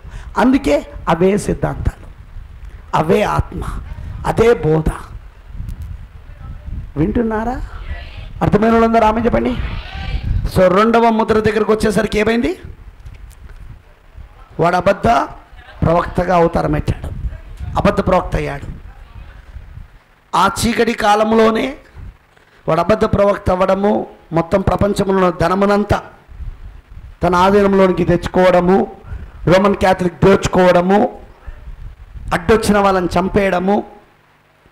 ఆ కాలంలో వాళ్ళు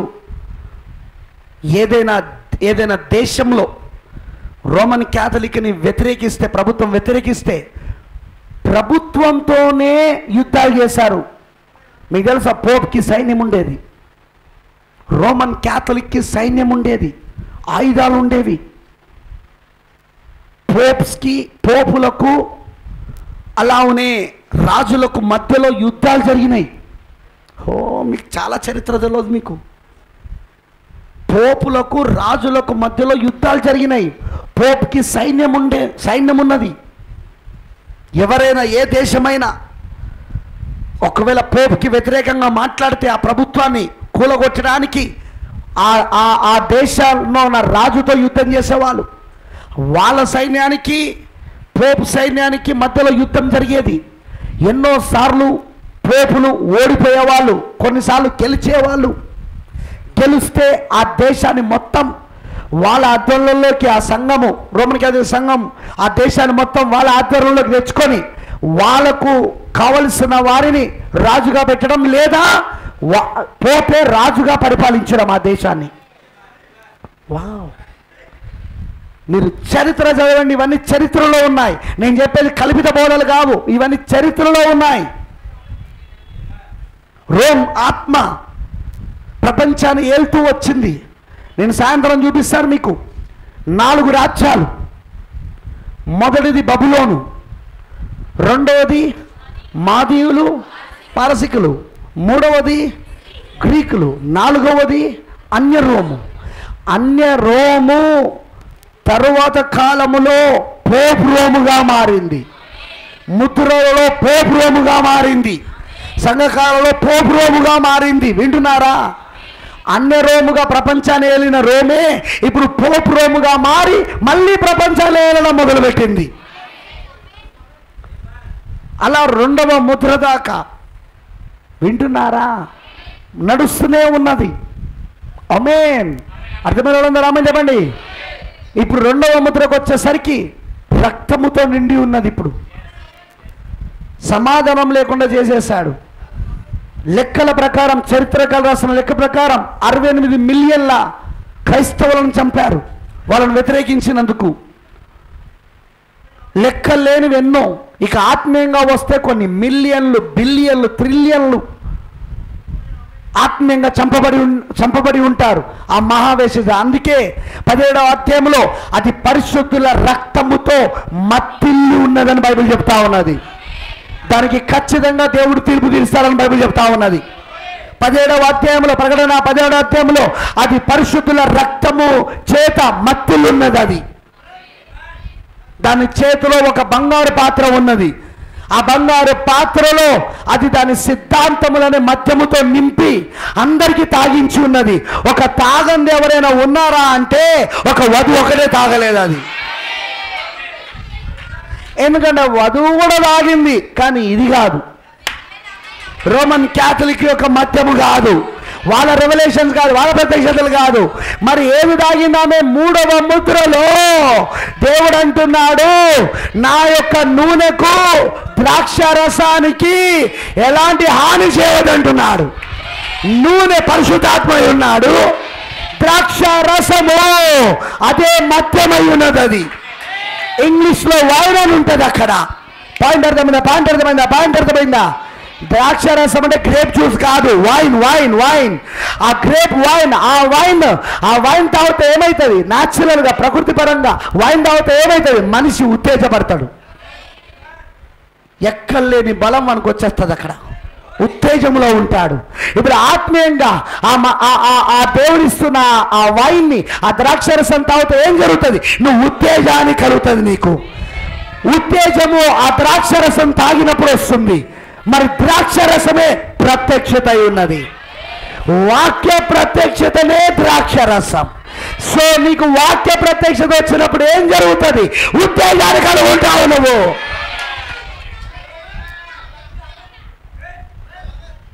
వధువు దేవుడిచ్చిన ద్రాక్షరసాన్ని తాగుతా ఉన్నది, దేవుడిచ్చిన ప్రత్యక్షతను పొందుకుంటా ఉన్నది. ఆమె దాని వలన ఉత్తేజం పొందుతా ఉన్నది. ఆమె పెంతెకోస్తు పండుగ రోజున వాళ్ళందరూ భాషలతో మాట్లాడుతున్నప్పుడు, పరిశుద్ధాత్మతో నిండుకొనిన వారై భాషలతో మాట్లాడుతున్నప్పుడు, ఆ శబ్దానికి అక్కడున్న వాళ్ళందరూ, ఆ యూదులందరూ అక్కడికి వచ్చారు. ఆ మేడగది దగ్గరికి కొన్ని వేల మంది. వాళ్ళు భాషలు మాట్లాడటం చూసి వాళ్ళు అన్నారు, వీళ్ళు కొత్త మద్యం ఏమైనా త్రాగినారేమని ఎగతాళి చేయడం మొదలుపెట్టారు. అంటే వాళ్ళు ఎలా ఉన్నారంటే, నిజంగానే మద్యము తాగిన వాడు ఏ విధంగానైతే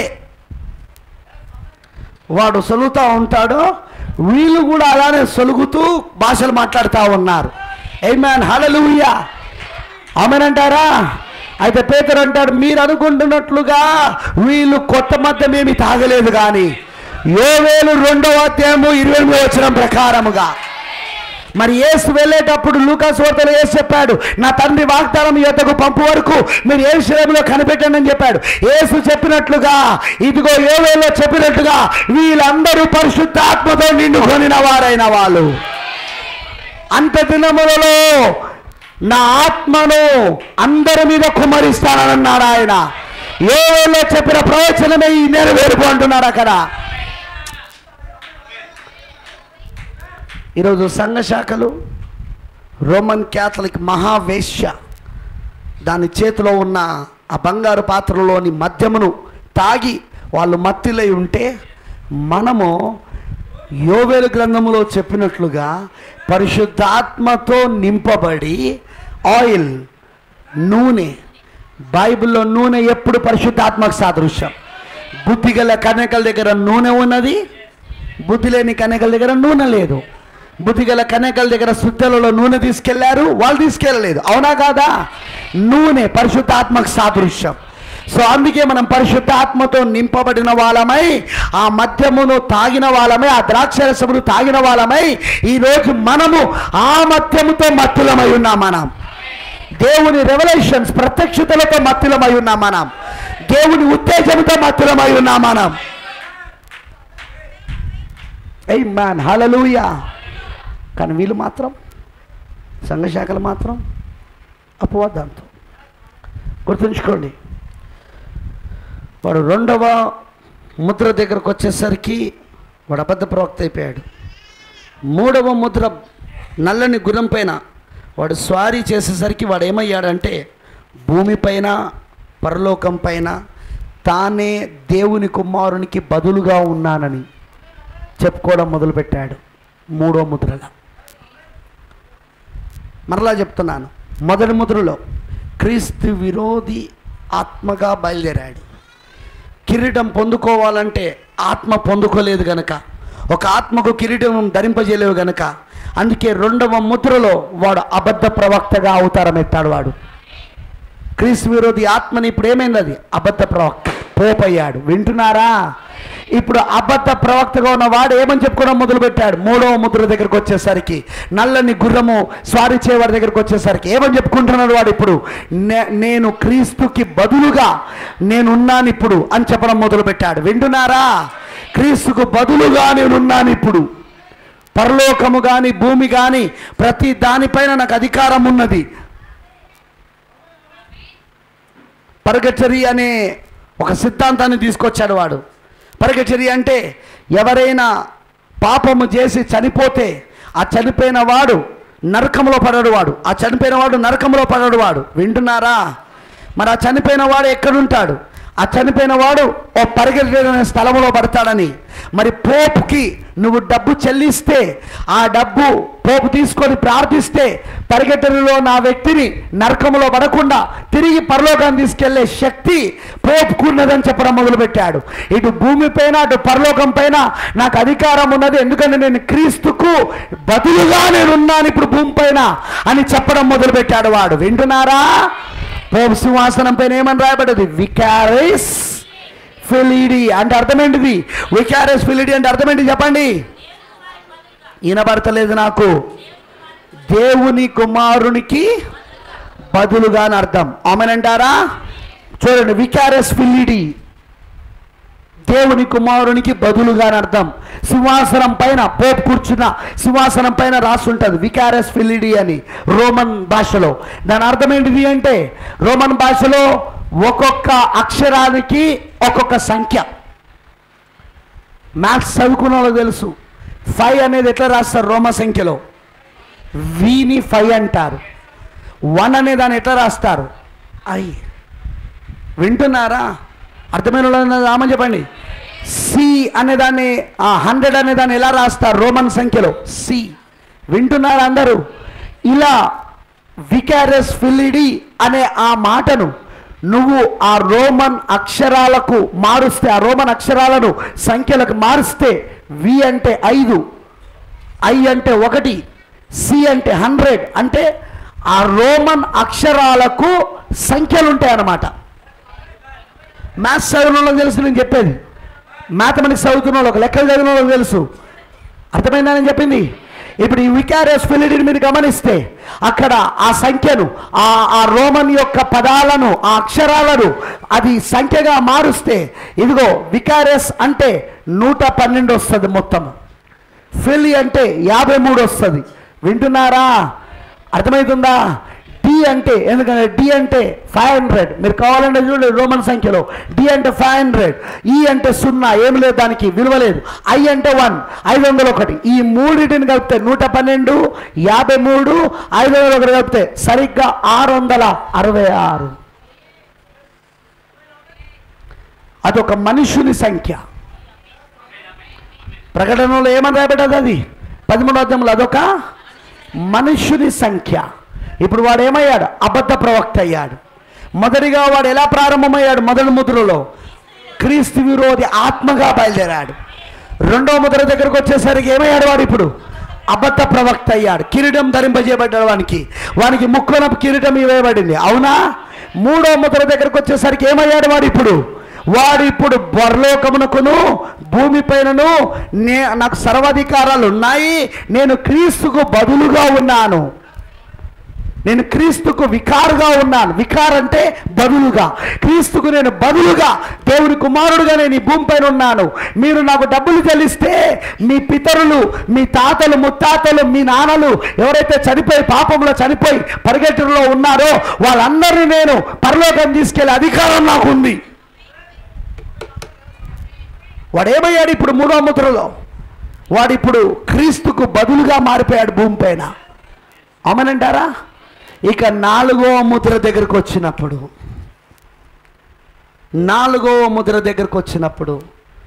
వాడిప్పుడు డైరెక్ట్గా మృత్యు అనే పేరుతో పిలువబడుతున్నాడు. ఇంతవరకు పేరు ఇవ్వబడలేదు వాడికి. ఇంతవరకు ఏ ముద్రలో కూడా మొదటి 3 ముద్రలలో వానికి పేరు ఇవ్వబడలేదు. వాడు తనకు తానుగా మృత్యు అని వాడు పిలుచుకోలేదు. కానీ వాడు మృత్యు పనులు 2వ ముద్ర 3వ ముద్రలో చేశాడు. వాడు అనేకులను చంపాడు వాడు. అందుకే 4వ ముద్ర దగ్గరకు వచ్చేసరికి ఆ తెలుపు, ఎరుపు, నలుపు ఈ 3 రంగులు కలిపితే వస్తున్నదే పాండుర వర్ణపు గుర్రం. వింటున్నారా నేను చెప్పింది?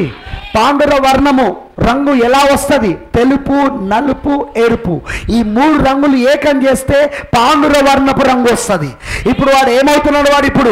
ఇప్పుడు క్రీస్తు విరోధిగా ఉన్న వాడు అబద్ధ ప్రవక్తగా ఉన్న ఇప్పుడు క్రీస్తుకు బదులుగా నేను ఈ భూమిపై అని చెప్పిన వాడు పూర్తిగా ఇప్పుడు వాడు సాతానుగా అవతారం ఎత్తుతున్నాడు 4వ ముద్రలో. చాలా ఇంట్రెస్టింగ్ పార్ట్ మనం సాయంత్రం చూస్తాం. వాడు ఎలా అవతారం ఎత్తుతాడో చాలా ఇంట్రెస్ట్గా ఉంటుంది. ప్రవక్త చెప్పింది పూర్తి అవతారం అన్నమాట. క్రీస్తు పూర్తి అవతారము. వాడు ఇప్పుడు సాతానుడు ఒక మానవుల్లో పూర్తి అవతారాన్ని ఎత్తడమే 4వ ముద్ర. ఎస్, పూర్తిగా వాడు శరీరధార అవుతాడు పూర్తిగా. కానీ ఆ 4వ ముద్రలో వాడు పూర్తిగా శరీరధారి కావాలి అంటే ఇక్కడ నుండి ఒకటి వెళ్ళిపోవాలి.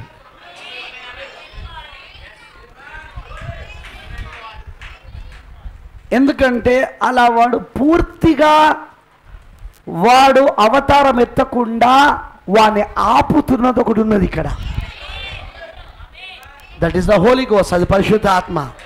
కానీ ఇప్పుడు పరిశుద్ధాత్మ ఎక్కడున్నాడు? ఇప్పుడు వధువులో. ఇప్పుడు పరిశుద్ధాత్మ వధువు ఏకమయ్యారు ఇక్కడ. సో పరిశుద్ధాత్మ వెళ్ళిపోతే, వధువు వెళ్ళిపోతే ఏం జరుగుతుంది? ప్రకటన 12లో చెప్పానా మీకు? వధువు వెల్లుడితోటి అక్కడ ఏం చేస్తుంది? వెల్లుడితోటే మికాయేలు అతని దూతలు, ఘట సర్పము అతని దూతలతో యుద్ధం చేస్తుంది. ఘట సర్పము వాని దూతలతో యుద్ధం చేసినప్పుడు అక్కడ నుండి ఒక తన్నుడు తంటే వధువు అక్కడ వాడిని ఒక తన్నుడు తంటే వాడు ఎక్కడొచ్చి పడతాడు? పోపులో పూర్తి అవతారం ఎత్తుతాడనమాట.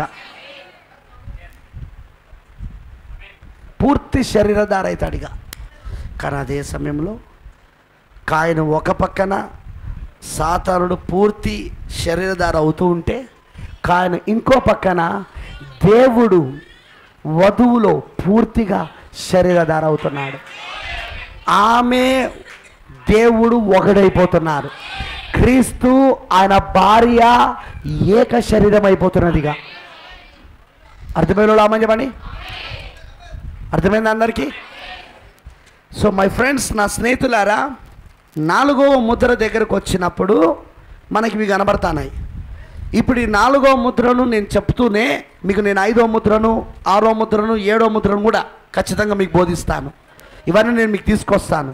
ఇందులోనే ఈ కాలంలోనే ఈ 4వ ముద్రలోనే ఈ 4వ ముద్ర ఒకటే కాదు జరుగుతున్నది, 5వ ముద్ర కూడా జరిగింది. 5వ ముద్రలో కొంత భాగం జరిగింది, 6వ ముద్రలో కొంత భాగం జరిగింది, 7వ ముద్ర జరిగింది, 7వ ముద్రలో కూడా కొంత భాగం జరిగింది. ఎందుకంటే 7వ ముద్ర అది అది అది 1000 పరిపాలన వరకు. 7వ ముద్ర అనేక సంఘటనలతో కూడిన ముద్ర అయి ఉన్నది. సో అది 1000 పరిపాలన వరకు. కాబట్టి 7వ ముద్ర కూడా ఇప్పుడు ఈ కాలంలో జరుగుతున్నది, జరిగింది, జరుగుతున్నది, జరగబోతున్నది. I you catching the revelation? ప్రత్యక్షతను పట్టుకుంటున్నారా మీరు? సో ఇవన్నీ నేను మీకు ఇంకను వివరముగా స్పష్టంగా చెప్తాను. ఇందులోనే మళ్ళీ బూరలు, ఇందులోనే దానియేలు గ్రంథంలోని 2వ అధ్యాయంలోని ప్రతిమ ఉందా ప్రతిమ. ఇందులోనే దానియేలు 79వ అధ్యాయంలోని 70వ వారములో ఉన్న చివరి అర్ధవారం. ఓర్ నాయనో, ఎన్ని జరుగుతాయి మీకు అర్థమైందా? మీకు ఇంకోటి కూడా చెప్పాలా? 5వ సంఘ కాలంలో మార్టిన్ లూథర్ వర్తమానం ప్రకటన 14 ప్రకారం 3 దూతలు వస్తున్నారు. ప్రకటన 14లో 3 దూతలు ఉన్నారు. మొదటి దూత మార్టిన్ లూథర్. అతని వర్తమానం ద్వారా క్రూరముఖము కత్తి వాట చేత దెబ్బతిన్నది. 2వ దూత వర్తమానం జాన్ వెస్లీ వర్తమానం. వింటున్నారా? 3వ దూత వర్తమానం విలియం బ్రానమ్ వర్తమానం. కానీ విలియం బ్రానమ్ వర్తమానంకి వచ్చేసరికి కత్తి వాట చేత దెబ్బతిన్న క్రూరముఖము మళ్ళీ పుంజుకొని, మీకు అర్థమవుతుందా, మృగం యొక్క ముద్రగా మారుతూ ఉన్నది. అబ్బా, ఎన్ని కార్యాలు ఉన్నాయండి మన కాలంలో. అందుకే ప్రవక్త అన్నాడు, ఎన్నడూ పోరాడనటువంటి, ఇంతవరకు ఎవ్వరు పోరాడలేదు ఈ పోరాటం. లాస్ట్ పోరాటం ఇదే, ఇక చివరి పోరాటం, ఫైనల్ బ్యాటిల్ ఇది. అందుకే ఇలాంటి పోరాటము మనకన్నా ముందున్న వాళ్ళు ఎవరు పోరాడలేదు, ఇంత మనం మాత్రమే పోరాడుతున్నాం. పైగా ఇప్పుడు వాళ్ళందరి విజయం అంతా ఎవరిపైన ఆధారపడ్డది? ఏమంటారు మీరు? నిజమా కాదా? ఇప్పుడు రిలే రన్నింగ్ రేస్ తెలుసుగా మీకు? రిలే రన్నింగ్ రేస్లో ఎట్లుంటుంది? పరుగు పందెంలో పౌలు గారు అన్నాడని నేను పరుగు పందెంలో ఉన్నానని. ఆ పరుగు పందెం ఏంటో తెలుసా? రిలే అన్నమాట. అంటే ఒక వ్యక్తి పరిగెత్తడం మొదలు పెడతాడు, చేతిలో చిన్న కర్ర పట్టుకొని పరిగెడుతూ కొంత దూరం పోయిన తర్వాత అతనికి ఎక్కడి వరకు ఉంటుందో అక్కడ దాకా వెళ్ళాక అక్కడ 2వ వ్యక్తి ఉంటాడు. ఆ 2వ వ్యక్తికి ఆ చేతి కర్ర ఇస్తారు. ఇప్పుడు ఆ వ్యక్తి పరిగెత్తడం మొదలు పెడతాడు. అలా అతను పరిగెత్తకుండా అతను కూడా ఒక గీత ఉంటుంది. అక్కడికి వచ్చి 3వ పరిగెత్తవాడు ఉంటాడు. 3వానికి ఆ చేతికి ఆ కర్ర ఇస్తే అతను పరిగెడతాడు. అలా 4, 5, 6 చివరికి 7వ వాని చేతిలో ఉంటుంది అనమాట గమ్యం దగ్గరికి వెళ్ళాలంటే. అంటే ఓ విధంగా చెప్పాలంటే 7వ వాడు గెలిస్తే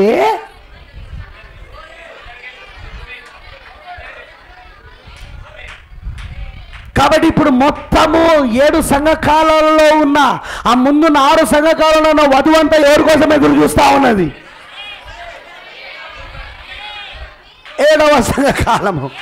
ఎందుకంటే సాతానుడు క్రీస్తు విరోధి ఆత్మగా బయలుదేరిన వాడు పూర్తి అవతారం ఎత్తి, ఒక మనిషిలో పూర్తి అవతారం ఎత్తిన కాలంలో ఉన్నాం మనం ఇప్పుడు. కానీ అదే సమయంలో క్రీస్తు కూడా పూర్తి అవతారము తన వధువులో ఎత్తి, పూర్తి అవతారముగా మారుతూ, పూర్తి శరీరధారిగా తన వధువులో మారుతూ, ఇప్పుడు క్రీస్తు కూడా తన వధువులో పూర్తిగా తన అవతారం ఎత్తుతున్నాడు. ఆయన రెండిటికి షోడౌన్ వచ్చేసింది ఇప్పుడు, రెండిటికి ఇక ముగింపు వచ్చేసింది ఇప్పుడు. అమనంటారా? అందుకే పోతున్నాడు, ఎన్నడూ పోరాడారటువంటి పౌలు గారు పోరాడాడు. కానీ ఆయన కంటే గొప్ప పోరాటంలో మనం ఉన్నాం. జీర్ణించుకునే శక్తి ఉంటే జీర్ణించుకో. ఎందుకంటే పౌలు గారి కాలంలో కేవలం క్రీస్తు విరోధి ఆత్మగానే ఉన్నాడు. కానీ ఇప్పుడు వాడు అబద్ధ ప్రవక్త అయ్యి ముక్కోనపు కిరీటం పెట్టుకొని భూమికి, ఆకాశానికి, పరలోకమునకు, భూమికి సర్వాధికారాలు నాకున్నాయి, నేను క్రీస్తుకు బదులుగా ఉన్నానని చెప్పుకుంటూ, వింటున్నారా? వాడు పూర్తిగా ఇప్పుడు సాతాను అవతారం ఎదుగుతున్నాడు వాడు ఇప్పుడు. మరి అలాంటి కాలంలో, వింటున్నారా అందరూ? మరి అలాంటి కాలంలో ఉన్న వధువు ఎంత పెద్ద పోరాటంలో ఉన్నదంటావు? అందుకే ప్రవక్త వర్తమానం పేరు అలా పెట్టడంలో ఏం మాత్రం ఆశ్చర్యం లేదు. ఎన్నడూ పోరాడనటువంటి అతి గొప్ప పోరాటం ఇదే అని ఎందుకన్నాడో చూడండి మీరు. ఎందుకంటే కరెక్ట్గా క్లైమాక్స్కి వచ్చినప్పుడే, ముగింపుకు వచ్చినప్పుడే 2 శక్తులు పూర్తి శక్తులుగా మారి ఎదురవుతాయి. ఒకటి దేవుడు, ఇంకొకటి సాతానుడు. పూర్తి శక్తులుగా వీళ్ళు మారి ఎదురవుతారు. వింటున్నారా? మనం ఇప్పుడు ఆ కాలంలోనే ఉన్నాం.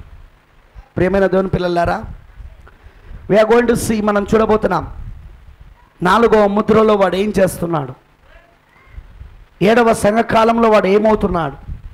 ఈ 7వ సంఘకాలంలోనే 5వ ముద్ర కూడా ఎట్లా జరిగింది.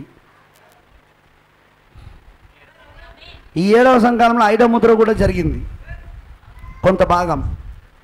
ఈ 7వ సంఘకాలంలో 6వ ముద్ర కూడా జరిగింది కొంత భాగం.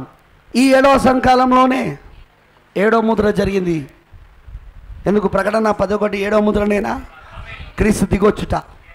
1963లో క్రీస్తు మేఘం ధరించుకొని దిగొచ్చుట 7వ ముద్రనేనా? ఎస్, 7వ ముద్ర. ఆమెన్ అంటారా? ప్రభు రాకడ ఆమెన్ అంటారా? అది జరిగిందా లేదా? 7వ ముద్ర. ఈ లవదిక సంకాలంలోనే 6 బూరలు ఊదబడ్డాయి. ఆమేన్. ప్రవక్త అన్నాడు, ముద్రలు అన్యజనులకు ఇవ్వబడింది, వధువుకి ఇవ్వబడింది. బూరలు ఇజ్రాయెల్కి ఇవ్వబడింది. బూరల పండుగలో చెప్తాడు ఆ మాట. బూరలు ఇజ్రాయెల్కి ఇవ్వబడింది, కానీ ముద్రలు అన్యజనులకు ఇవ్వబడింది. మరి అన్యజనుల కాలంలోనే మళ్ళీ బూరలు ఊదబడతాయి. ఇది ఒక మర్మం. మీరు పట్టుకుంటున్నారా? మీరు అన్యజనుల కాలంలోనే బూరలు ఊదబడతాయి. ప్రైజ్ ది లార్డ్, హల్లెలూయా. ఎందుకు? ఇప్పుడు సువార్త ఇజ్రాయెల్ దగ్గర నుండి అన్యజనుల దగ్గరికి ఎలాగైతే మొదటి రాకల్లో తిరిగిందో, ఇప్పుడు 2వ రాకల్లో అన్యజనుల దగ్గర నుండి సువార్త ఇజ్రాయెల్ దగ్గరికి వెళ్ళాలి. ఇప్పుడు అర్థమైంది అందరికీ? అర్థమైన వాళ్ళందరూ ఆమేన్ చెప్పండి. That's reason. ఆ కారణాన్ని బట్టే అక్కడ బూరలు ఊదబడుతున్నాయి. ఇజ్రాయెల్ స్వాతంత్రం పొందుకున్నారు. వాళ్ళకు స్వతంత్రత ఈ నెలలోనే వచ్చింది. మే 14వ తారీఖున 1948 మే 14న వచ్చింది వాళ్ళకు. ఈ నెలలోనే. వింటున్నారా? అంజూరపు చెడు చిగురిస్తుంది.